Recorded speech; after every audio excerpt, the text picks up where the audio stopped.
Y finalmente tenemos la trama, que es la suma de varias decisiones. Es el modo particular que tiene Ribeiro de contarnos la historia. Esta historia podemos dividirla en 7 secuencias. Por ejemplo, en la primera secuencia el objetivo es presentarnos el ambiente.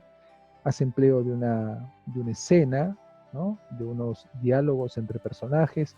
Hay una pausa. Pausa es el momento en el que se interrumpe el relato, ¿no? Es decir, el relato va a su ritmo y de pronto nos dice Ribeiro, ¿no?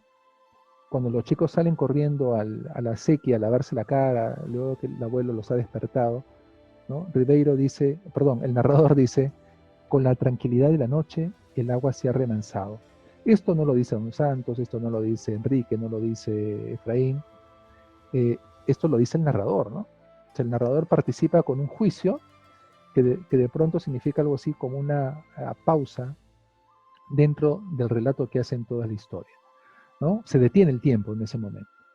Y tenemos ahí la focalización omnisciente, que es la mirada que hace como un ser divino el narrador respecto de toda la historia, ¿no? Y veremos ahí, digamos, otras secuencias. Entonces, y claro, la focalización interna al final, en la secuencia número 7, que está asociada al desenlace, ¿no? Y aquí tenemos, digamos, una síntesis de lo que hemos venido revisando, ¿no? El modo en el que estas decisiones contribuyen a expresar una idea.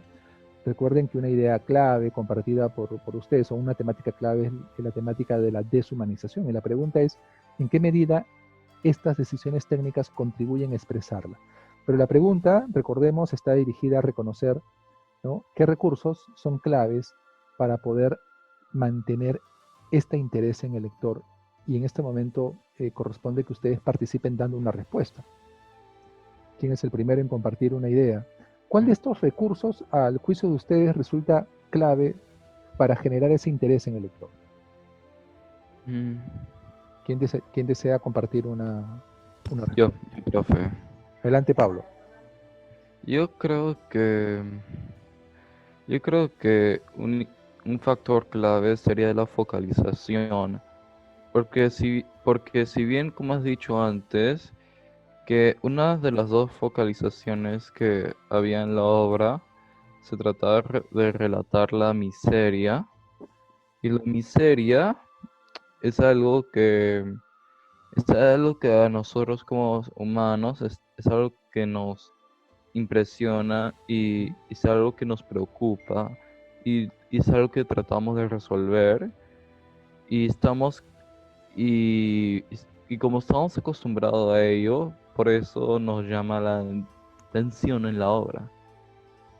Muy bien, y la elección de una focalización omnisciente, ¿no?, contribuye precisamente a mostrar esa miseria, ¿no? Gracias, Pablo. Sí. Ojo, esa miseria no solamente material, sino también esa miseria moral, ¿no?, que vemos en los personajes y sus reacciones. ¿Quién desea aportar otra respuesta a esta pregunta? ¿Cuál de estos recursos, a juicio de ustedes, resulta clave para poder generar interés en el lector? Ya, profe, yo, Julio. Julio, adelante.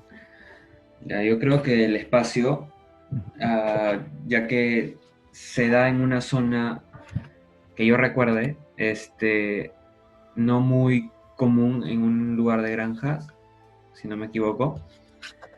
Entonces es un espacio que no es muy común hoy en día, o los lectores que lo estamos, en el caso de mi promoción, no estamos muy acostumbrados a esa zona, Hay un paisaje desconocido para ustedes, ¿no? y te pones en el lugar y no tienen los mismos beneficios que nosotros. Entonces el sufrimiento que ellos podrían tener al no tener, al ser explotados por un abuelo que lo único que busca es alimentar a su cerdo, es algo fuera de lo común, creo yo. Muy bien, gracias, Julio, ¿no? O sea, la elección de ese espacio, ¿no?, marginal, o sea, hay varios rasgos que podemos sumar al espacio, obviamente contribuyen a ese efecto de interés en el lector.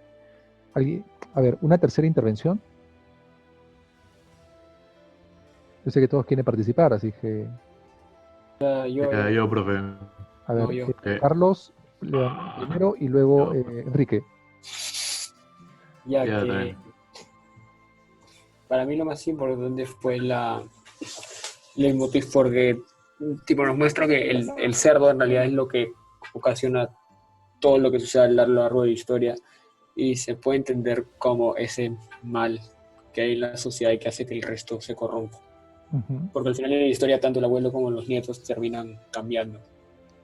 Claro, termina siendo un elemento clave para esa corrupción moral presente en la historia, ¿no? Se dan cuenta cómo van conectándose fondo y forma, y esa es la idea, ¿no? Cuando ustedes elaboren un comentario o una respuesta, más que decir que en este cuento hay focalización omnisciente, que hay un espacio cerrado, abierto, que hay un leitmotiv, es hacer notar el vínculo que tiene esta decisión técnica con las ideas expresadas.